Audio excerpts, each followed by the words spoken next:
Mike, are you on? Waiting on one more person. I think we're good to go.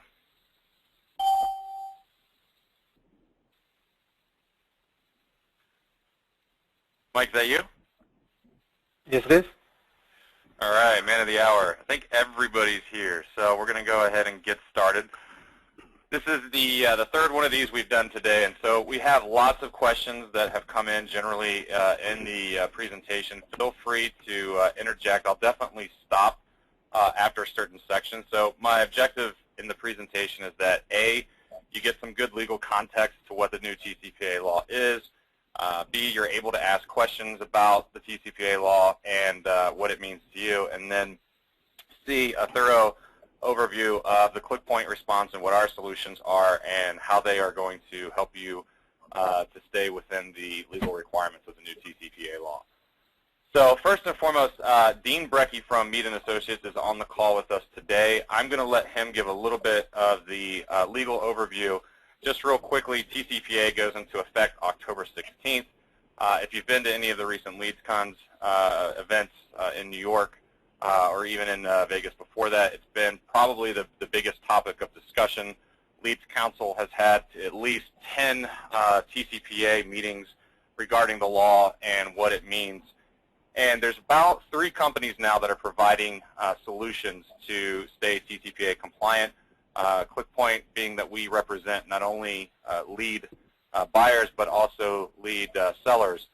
We felt it was obviously appropriate to provide a solution as fast as possible to our clients. So once Dean kind of gives the background on the TCPA, where it's come from and what it means, then I'm going to jump into how we're addressing the situation. So Dean Brecky, take it away with Mead & Associates. Well, thanks, Gabe.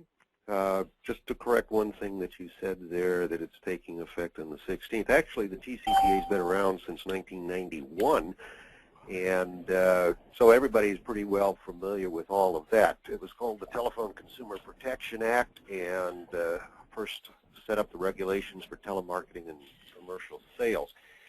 What we are looking at, though, is some of the changes. And, over the years, there have been changes, amendments that were made 92, 95, 2000, 2003, 2006, 2008, 2010, 2011, and most recently in January of this year, the new ones coming up right now. The ones that we're looking at right now, the nice thing about it is, to quote the New Jersey Court of Appeals, is that the TCPA regulations are not that complex. Trying to figure out what to do about it, I think that's where we're finding some of the complexities. So I've been working with ClickPoint here over the last week, reviewing all of the things that they are doing on it and also reviewing some of the things that have been going on. The importance is that failure to comply, of course, will set up the opportunity for liability. And just thinking about who's going to be liable on it, not only is it the person who is generating the phone call.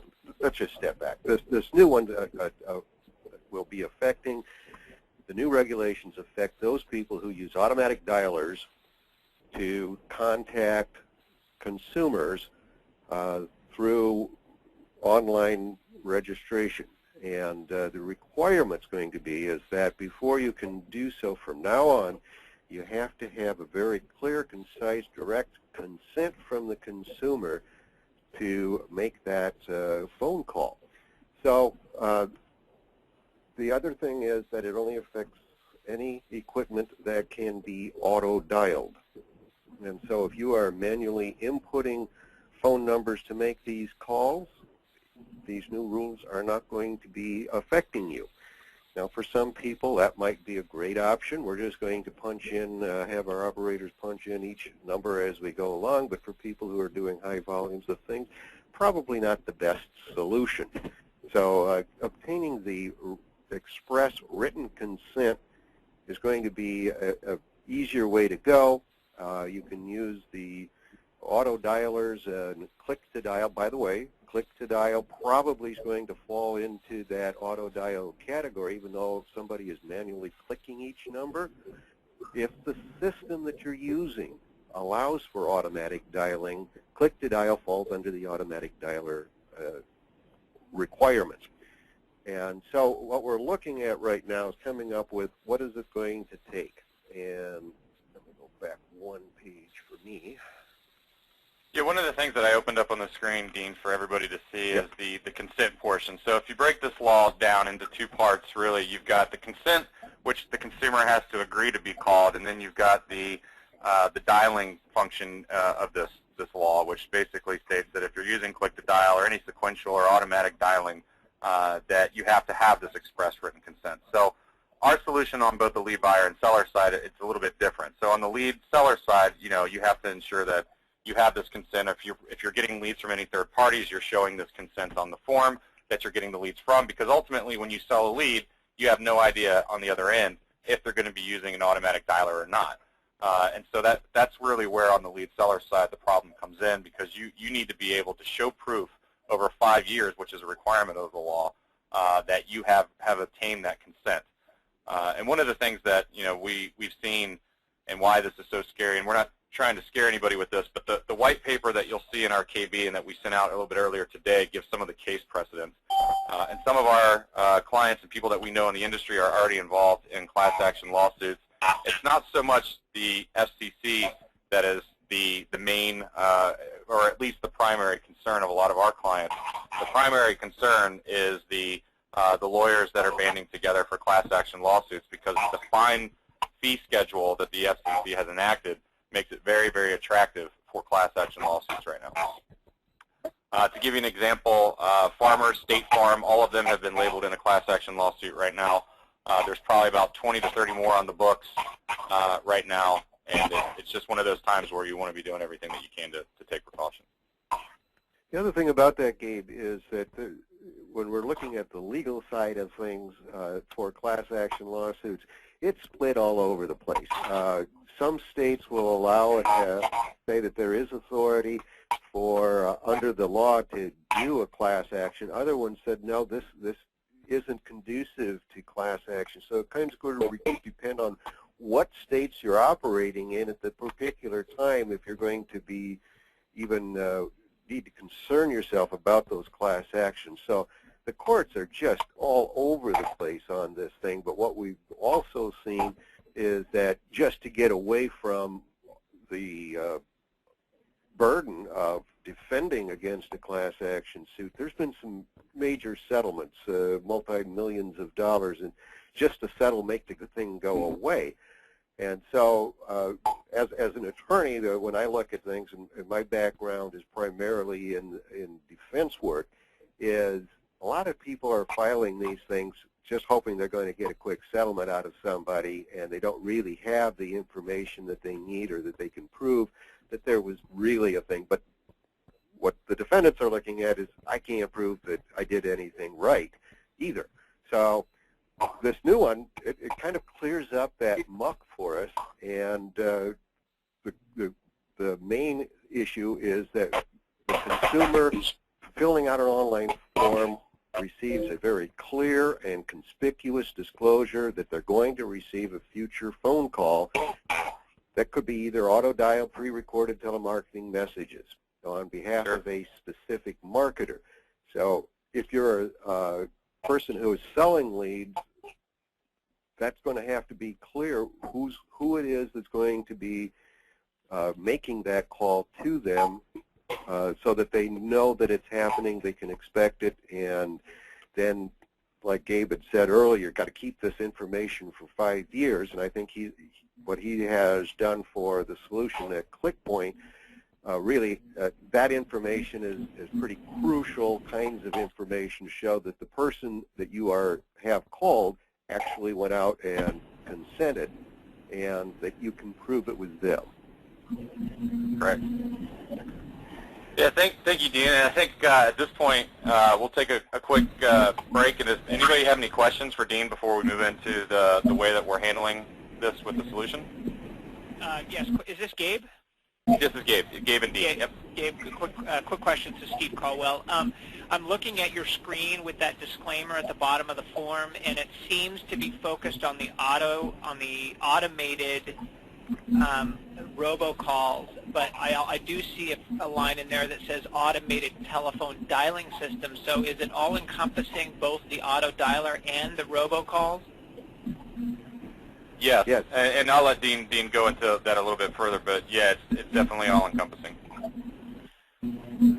Yeah, Okay. the regulations, any system capable of auto dialing. So in some instances that the system, and I believe the ClickPoint system, is capable of doing auto dialing. Some people use it as a click to dial. As long as the capacity is there, you fall under this statute. The only exception is that if your person is manually making that dialing. If you're manually dialing it, you're not using pre-recording, then you don't have to worry about the compliance thing here. Thank you for that clarity. Just a quick follow-up. The language that you've got in this particular disclaimer, is that language derived by the vendor, the insurance company, or is that language malleable? Yes, the language we give a recommended based on some of our clients, some of our bigger companies that we're working with that have had quite a few lawyers look at this. That legal language that we have right there is probably the strongest you can get. And you can either, the way that Lead Exec works with this solution is that you can create whatever text you want. Our solution is essentially called a dynamic consent text solution. So you create the text, you supply it to your third party. They're going to take a JavaScript code snippet that also has an analytic code tracking system in it, and they're going to put that on their form. So if you have a company that says, hey, we want to supply you with leads, you go, great, I'm going to create some consent text. I want to make sure that you put that on your form, and you can send me leads all day. So a lot of companies that are buying leads right now, their own websites, they've already put this text up. They're already months ahead of this. The problem with the auto dialing, another point that was brought up out of the last question, is that when you're on the selling side, you don't really know what your buyers are going to be using.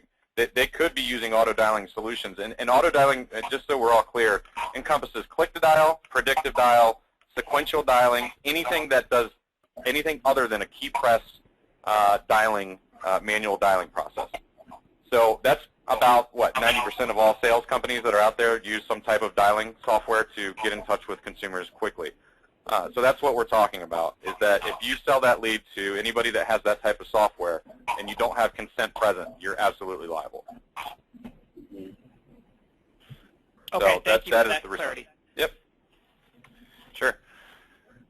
Any other questions before we move on?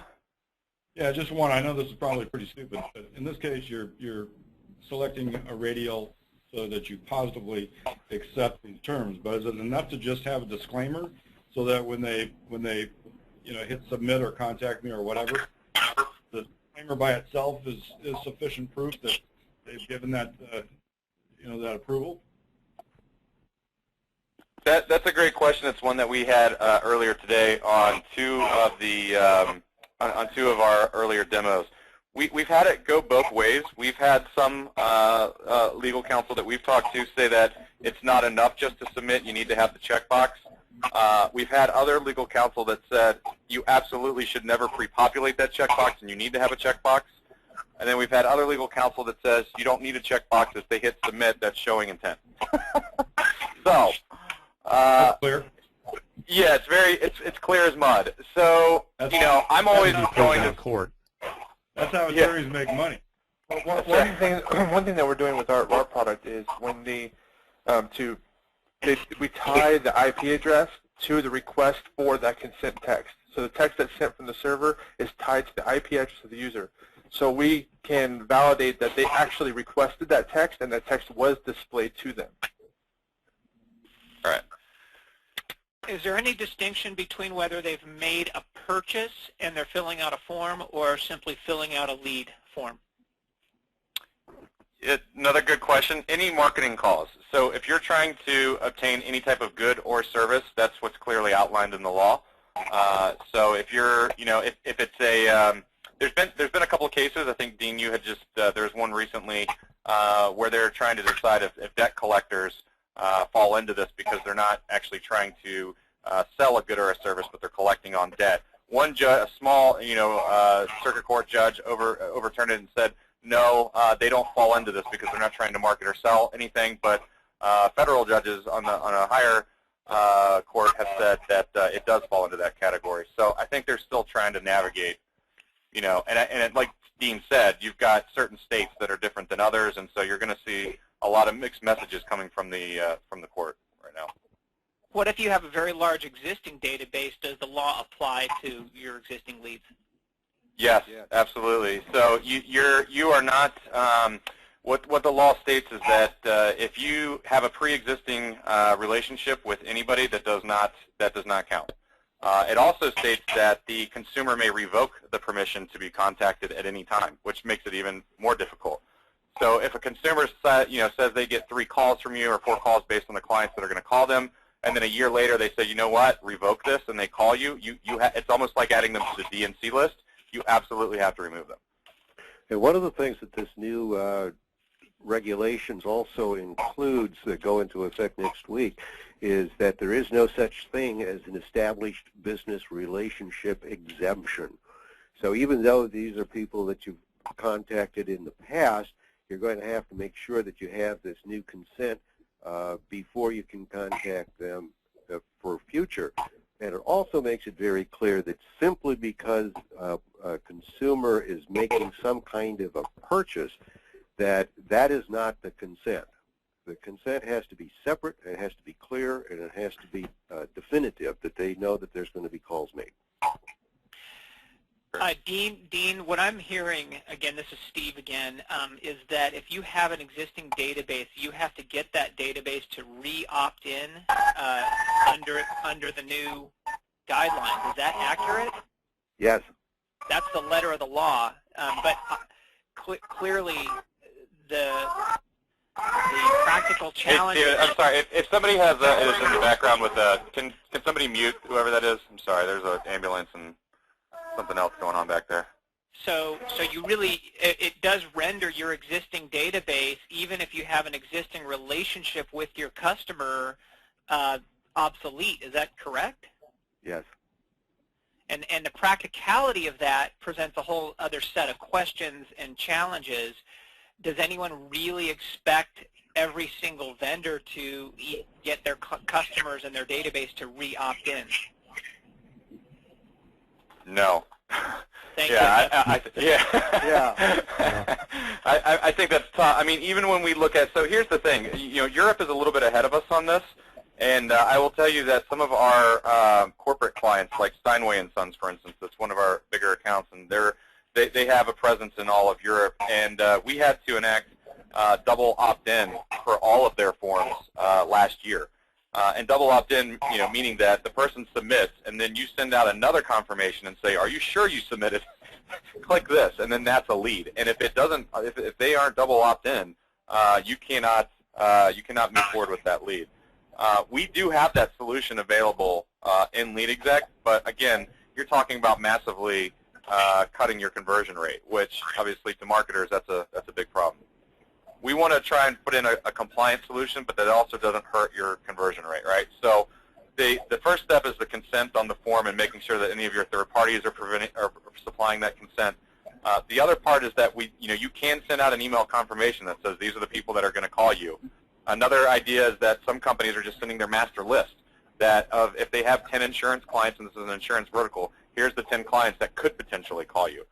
Another thing that you can do is also on our form, return back that these are the 3 clients based on LeadExec's distribution logic that will be contacting you. So there's 3 ways that you can address that. The first is to have the consent and really make sure that the consumer is opting in to being called via mobile phone. Is it not enough to have a checkbox that simply says, do you agree to the terms? I mean, do you have to? Go ahead. Yeah, it's very clear that they have to. This language right here is language that I can tell you Fortune 500 companies are using right now. Now, do you need to go as far as them? That's for Dean to tell you. But I would lean towards a conservative route, at least until we figure out maybe some more of the case precedents that's coming down. Hey, Dean, just a quick question, because I'm sure, Gabe, you're going to try and move on here as well, but I'm just curious what the rationale, or if you can talk specifically to the cell phone specific language and why, how that's called out here. Right at this time, I cannot. The cell phone stuff has been slowly creeping in. The federal government runs about 2 generations behind what people are doing, and so they're always trying to catch up. And so they've been adding in more and more restrictions on cell phones. Initially, it was the prohibition was if the consumer's going to receive a charge for this connection. That was the reasoning that they said you can't do it. Same with text messages applies, and there's actually some stuff in here as well, still dealing with faxes. But the reasoning behind it, I guess, and just to clarify, my question was really more about why that's called out specifically in this consent box. Why you're Sure. I don't know if you wrote That's that, because, or Dave, if that came from somebody else. So the case, just to be clear, most of this law came about. If you look at the white paper that I sent out that was done by a third party, most of the law was written around the fact that companies like Steve Madden and some others that have already settled out of court were collecting cell phone numbers in their store, not giving clear consent in the store that they were going to be text blasting to mobile phone numbers in the store. And then sending out, mobile blasts to 200,000 cell phones with no clear way to opt out of those messages. That's originally where a lot of this came from. So the cell phone part of it is, yep. So a lot of it morphed from, trying to protect the consumers from being, bombarded with text blasting, and now it's moved to, well, text blasting is a piece of it, and robocalls are a piece of it, but so is click-to-dial and power dialing and predictive dialing. So we're gonna take care of it all at once. So the cell phone is really the biggest part, but that's not the only thing that matters. It actually includes landline as well. If you are calling a landline using an auto dialer, the same rules apply. Yeah, I mean, I knew that. I was just curious why the extra effort was made here. I think maybe the extra effort is because the new regulations specifically break out landline and cell phones. They discuss them separately, just like that. Right. Yep. Okay. Gabe. Cool. So I'm gonna. Oh, sorry. Go ahead.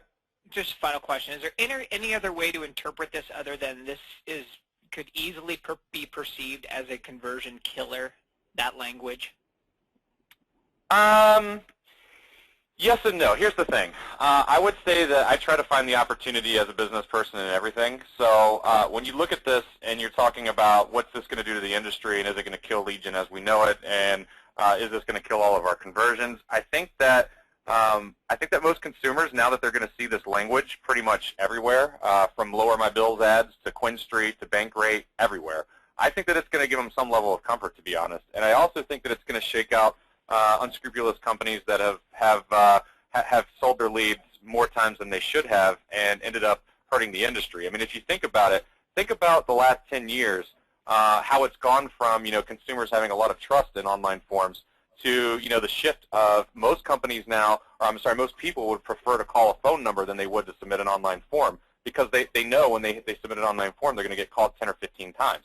That's going to change. It might actually restore some trust in people to submit their information online. So I try to find the positive in that. I also try to find the positive that your buyers are only going to work with companies that are compliant, which means more opportunity for the ones that are. Guys that are taking massive lists and hammering them and selling, discount 10-cent leads are going to get, shaken out very quickly. That makes sense. Does it appear that this is a slightly more weighted towards the robocalls versus the dialing systems?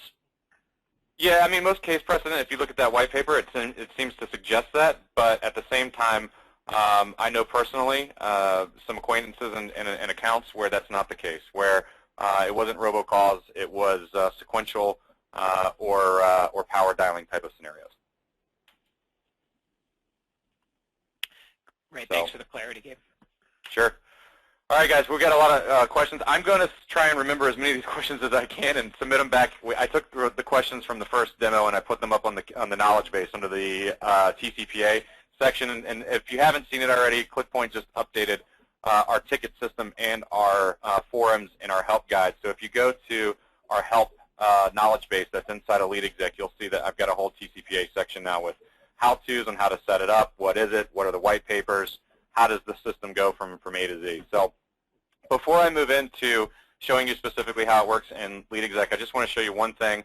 This is basically going to show if a third party of yours tried to edit text in any way or take the code snippet that you put on the form. It's actually going to pop up like this and say, unable to display consent text, please contact support. So if anyone tries to alter the code that we help you to generate for tracking purposes, it's basically going to pop up and not allow that to happen. So inside of LeadExec, you're going to have the ability here to go to TCPA options. And under TCPA options, it's going to configure or allow you to configure every one of the lead types that you already have in LeadExec. So this is our example, ClickPoint Sales, and I've got a lot of different lead types in here. And all I have to do is click on Configure, and it's going to turn that on. So you can see here TCPA information page. I've got links to more information on how to set it up, but this is the first step, which is to turn it on for a particular lead type. Next, I'm going to go into my lead source list, and I've got that same TCPA landing page here. I'm just going to open that up. Go to Campaigns, and you'll see here first the TCPA checklist. So if you're doing everything right and you enact all of the checks that we have in ClickPoint, it's going to show green. If something's not turned on, it's obviously going to show red. What we do as part of the TCPA checklist is a little bit, I don't want to say the word overkill, but it's going beyond compliance to give you a total solution. So first we check lead information fields. If you have TCPA turned on, the system will automatically configure your fields and your lead type displays, like the maximizer, search lead screen, and distribution screen, so that you have TCPA fields that are available.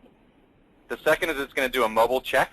So if somebody, one of the big problems and a lot of the fear is that what if somebody puts in a landline under your primary phone and you don't know that it's a mobile? Our system will check that. It's a system that has almost 100% hit rate, and it's going to be able to tell you instantly if that is a mobile and what that mobile is. We also do an IP address lookup. If you ever got to the point where you would have to show proof that somebody did submit on your form and saw the consent, you can easily sequester the IP address to the person, and we do an IP lookup for anybody that applies. Analytics also being enabled. This is a big feature. Analytic code is also in the code snippets so that you can get the URL, the time on site, the pages they looked at. You can get the keyword, refer. You can get pretty much operating machine, everything that you need to prove that this person visited your site. We ran a reverse IP. We checked the mobile. They saw the consent, and they said yes. And then the consent request tracker here, all showing that the TCPA checklist is live. So then I'm going to click Edit. I'm going to go to my Quality TCPA options, and these are my TCPA scripts. So right here I've got the text, and this text is essentially going to can be changed per lead source. So if you have a lead source that says, yeah, I want to comply with you, and I want to put this on my form, but I don't want to go as crazy as you guys are. I want to maybe just do this. And if you agree to do that, that's fine. You can create whatever text you want per lead source to be used for consent. Once you have this text written out the way that you want it, you just click Generate Form Script, and that's all that you need to add to your forms. If you're working with a form and web page and design company like the Offer Machine that's on the call, they can take this very easily and insert that into the page. You could probably do this yourself if you really wanted to, but it's pretty simple. It's got the tracking code as well as the consent tracking code in here as well. So now that all this is on, if I go to my search lead screen, this is what your fields would look like. We would have first name, last name, was it a mobile, yes or no, what the phone number is, was there consent, what's their IP, etc. So if I go into one of these and I say, let's open this up, I'm now going to get the lead information like normal, but over here on the left, I have all of my TCPA checks, and I can clearly see that.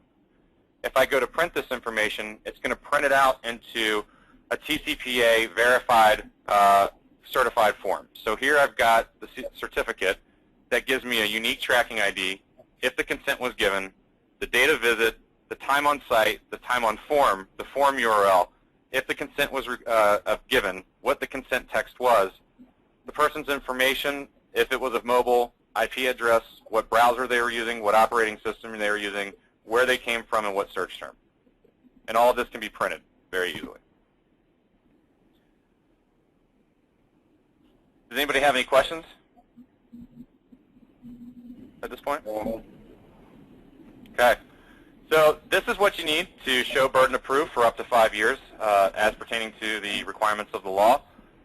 We think that we've done a pretty good job of giving more information than we even think is required, but will help you in the case of having to show burden of proof. The other thing that you could do on here is also the email confirmation. You can send out, like I said, an email confirmation that would say, did you actually apply, yes or no, and then click here to verify your email address.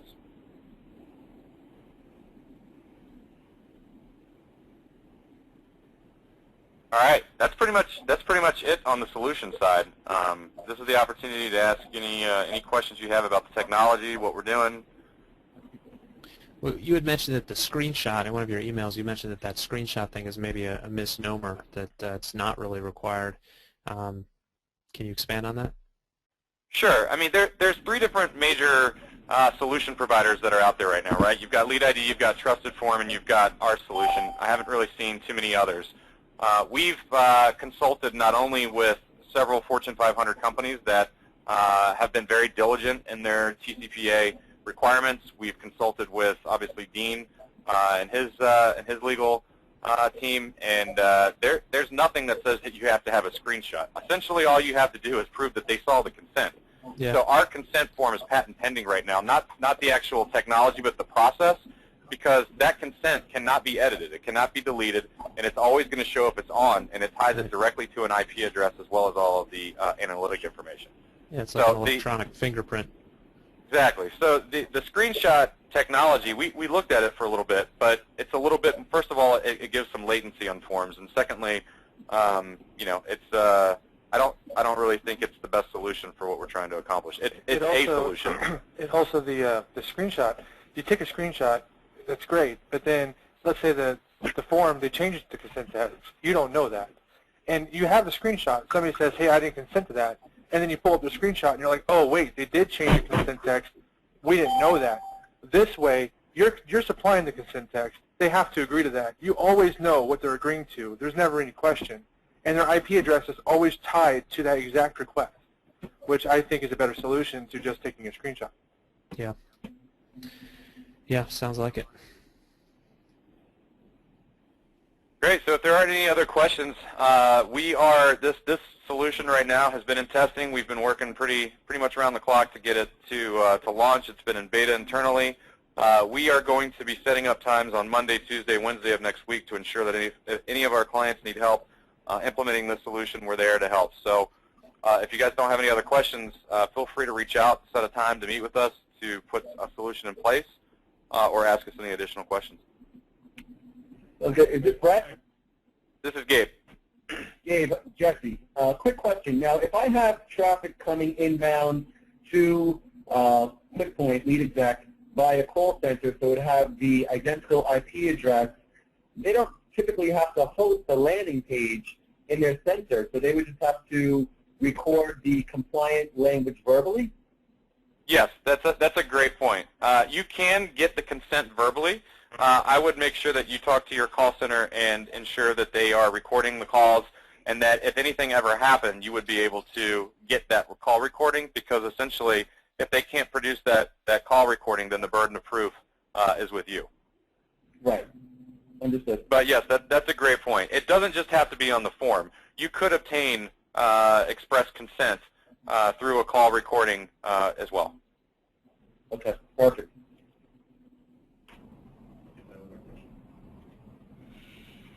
Yeah. All right. If anybody doesn't have any other questions, this is it. I'm signing off. Thank you, guys.